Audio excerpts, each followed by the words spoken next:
नमस्कार, news state में आप सभी का स्वागत है और मैं हूं आपके साथ आशिमा त्यागी। रुक करेंगे बड़ी खबर का। गोरखपुर में सीएम योगी ने लगाया जनता दरबार। फरियादियों की सुनी समस्याएं, अधिकारियों को समस्या के निस्तारण के निर्देश भी दिए हैं। तो ये बड़ी जानकारी आपको बता रहे गोरखपुर में है। मुख्यमंत्री योगी आदित्यनाथ और जनता दरबार लगाकर फरियादियों की एक एक समस्या यहां पर सुनते हुए एक एक एप्लीकेशन को देखिए किस तरह से बारीकी से पढ़ते हुए और साथ ही जो बच्चे वहां पर मौजूद हैं उनको दुलारते भी वो नजर आए। तो ये गोरखपुर की तस्वीर आप देख रहे हैं सीएम योगी की जनता दरबार की, जहां पर आप देखिए किस तरह से संख्या में लोग अपनी अपनी फरियाद, अपनी अपनी समस्या लेकर पहुंचे थे। तो फरियादियों की समस्या यहां पर मुख्यमंत्री योगी आदित्यनाथ की तरफ से सुनी गई और अधिकारियों को समस्या के निस्तारण के निर्देश भी यहां पर दिए गए। उसी दौरान की तस्वीर आप देख रहे हैं। तो गोरखपुर में है सीएम योगी आदित्यनाथ जनता दरबार लगाकर फरियादियों की समस्याएं सुनते हुए, जिसकी ये तस्वीर आप टीवी स्क्रीन पर देखते हैं। तो देखिए, जब भी वो गोरखपुर का रुख करते हैं तो जनता दरबार लगाकर इसी तरह से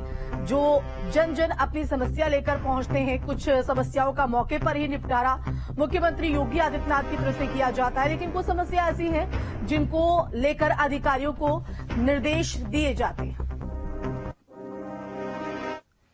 और इस बीच एक और बड़ी खबर है। थोड़ी देर में प्रयागराज पहुंचेंगे कथावाचक धीरेन्द्र शास्त्री। तो मेजा तहसील में दरबार लगाएंगे। 1 लाख लोगों के पहुंचने की उम्मीद है। तो साधु संतों से मुलाकात भी यहां पर करेंगे। तो ये बड़ी जानकारी आपको बता दें। तो थोड़ी देर में प्रयागराज पहुंचेंगे कथावाचक धीरेन्द्र शास्त्री।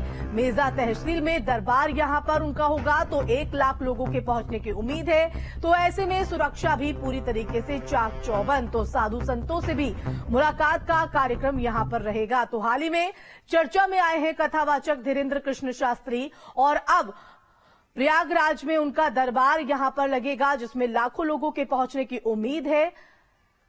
संवाददाता शशांक हमारे साथ जुड़ गए। सुशांत, आपका रुख करना चाहेंगे। थोड़ी देर में प्रयागराज पहुंचेंगे कथावाचक धीरेन्द्र शास्त्री, दरबार जिसमें लाखों लोगों के पहुंचने की उम्मीद।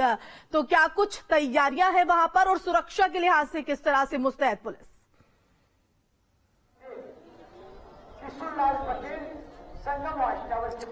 देखिए, प्रयागराज पहुंच रहे हैं धीरेन्द्र शास्त्री, पर सबसे पहले वो संगम आएंगे और यहाँ पर डुबकी लगाएंगे।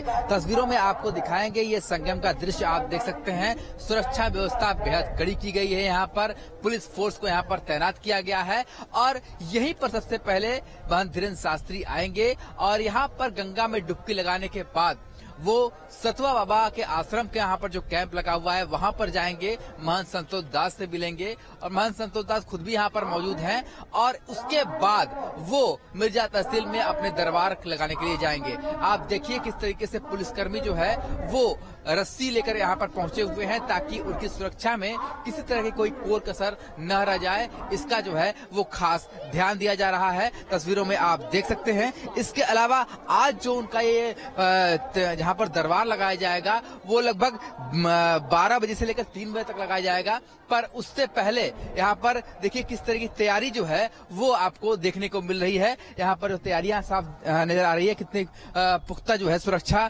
के इंतजाम यहाँ पर दिखाई दे रहे हैं।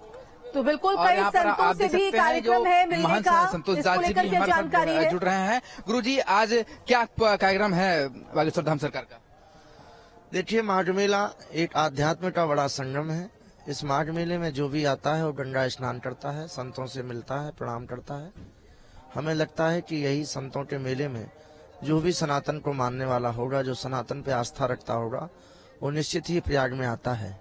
बागेश्वर धीरेन्द्र शास्त्री जी भी एक हिंदू सनातन धर्म के बालक हैं और हिंदुत्व के लिए कार्य कर रहे हैं। वो भी प्रयागराज आ रहे हैं, संगम स्नान करेंगे, संतों को प्रणाम करके उनके आगे जो कार्यक्रम होंगे उसको करेंगे। तो आप लोगों से बातचीत भी, बैठक भी रखी गई है? कोई संतों से बैठक भी होगी? ये बैठक का कोई बात नहीं। हिंदुत्व की बैठक नहीं होती, एक आवाज होती है। जो आवाज चल रही है, हिंदुत्व की बैठक नहीं होती है।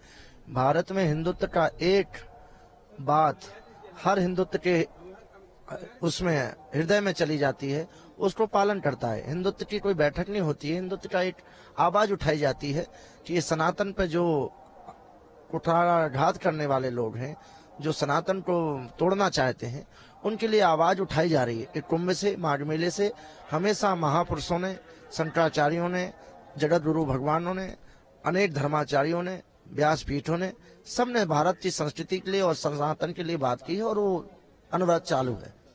तो देखिए किस तरीके से जो महंत संतोष जान जी ने हमें बताया कि यहाँ पर जब बागेश्वर धाम सरकार पूरी तैयारी यहाँ पर कर ली गई है सुशांत, और कितनी देर में वो यहाँ पर पहुंचेंगे, कितने बजे पहुंचने का कार्यक्रम है सुशांत, ये भी जरा बताइएगा। और साथ ही साथ जब उनका आगमन यहाँ पर होगा, क्योंकि इस वक्त जो कथावाचक धीरेन्द्र शास्त्री हैं वो सुर्खियों में है और लोग भी कहीं ना कहीं उनको लेकर उत्साहित नजर आ रहे हैं, तो जब वो वहां पर पहुंचेंगे उनके आगमन को लेकर प्रशासन किस तरह से तैयार है?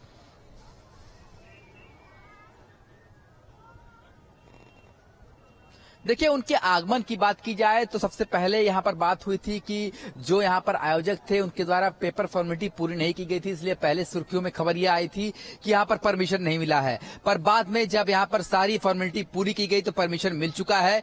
12 बजे से 3 बजे तक उनका जो कथा है दरबार है वो लगेगा मिर्जा तहसील में। पर उससे पहले साधु संतों के साथ संगम में डुबकी लगाएंगे। साधु संतों के साथ सनातन धर्म पे जो कुठाराघात हो रहा है उसके बारे में चर्चा होगी कि सनातन धर्म के बारे में जो गलत चीजें फैलाई जा रही हैं उसे किस तरीके से साधु संत एकजुट होकर के इसके बारे में आवाज उठाएं, तो इसके बारे में भी एक चर्चा की जाएगी। और यहाँ पर तस्वीरों में देखिए सुरक्षा इंतजाम किस तरीके से कड़े कर दिए गए हैं। बड़े बड़े रस्सियों को यहाँ पर लाया गया है और साथ में बुलाया गया है पुलिस फोर्स को। जो पुलिस फोर्स यहाँ पर आप देख सकते हैं कि यहाँ पर अधिक से अधिक पुलिस फोर्स को बुलाया गया है ताकि सुरक्षा में कोई कसर न रखी जाए बागेश्वर धाम सरकार में, क्योंकि इस समय सुर्खियों में है पूरी तरीके से उनका ये मामला। पंडित धीरेन्द्र शास्त्री के आगमन को लेकर के पूरा जो प्रयागराज एडमिनिस्ट्रेशन है वो खास तौर पर सुरक्षा को लेकर के बेहद सतर्क है और सुरक्षा चाक चौबंद है, तैयारी उनके आगमन को लेकर कर ली गई है। उनके आगमन को लेकर आप बनाए रखिएगा। बहुत शुक्रिया तमाम जानकारी के लिए। तो संगम नगरी में कथावाचक धीरेन्द्र शास्त्री का आज कार्यक्रम होना है और उनके आगमन को लेकर, उनके स्वागत को लेकर तमाम तैयारियां की जा चुकी हैं, तो लाखों लोगों के भी पहुंचने की उम्मीद है।